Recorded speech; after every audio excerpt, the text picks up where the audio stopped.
outside the Toys R Us store here in Times Square, which is a shadow of its former self, about a third of the size of its previous Times Square store just a few blocks from here, which closed down a few years ago as the company faced bankruptcy. Now, this store, which has been around for just 6 months, is likely to close as well. The company filed documents this week to begin the process of either selling or closing all of its U.S. outlets, that's roughly 800 of them, and liquidate existing merchandise in the stores.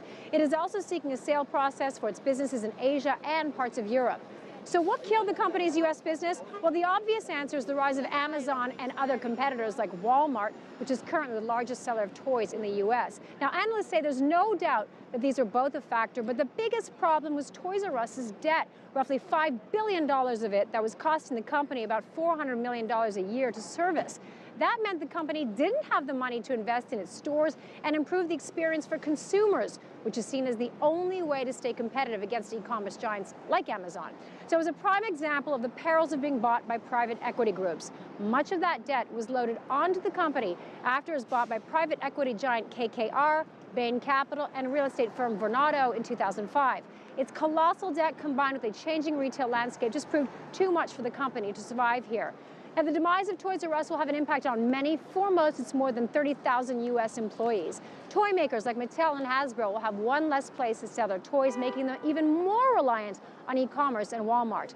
And it will also have an impact on the commercial real estate market. Not a lot of retailers have a need for the kind of space Toys R Us occupied. Among consumers, the reaction was often very emotional. Well, I grew up as a Toys R Us kid, so I'm heartbroken, but I mean, Amazon and all the big box stores are to blame, so we did it to ourselves.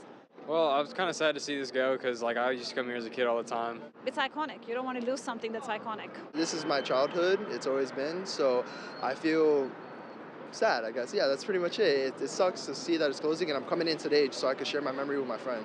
We have gone through lots of changes in the economy, and this is just another one bites the dust.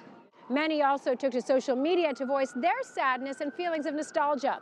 One tweeted, "Sad to hear that it's the end for Toys R Us. Such a shame for the staff being made redundant and the millions of children who won't get to experience the excitement of that place. Even when they're all gone, I'll always be a Toys R Us kid," wrote another. Now, Toys R Us may come back in another form, but the retailer as we know it is breathing its last breaths, marking the end of an era for many. Karina Huber, CGTN, New York.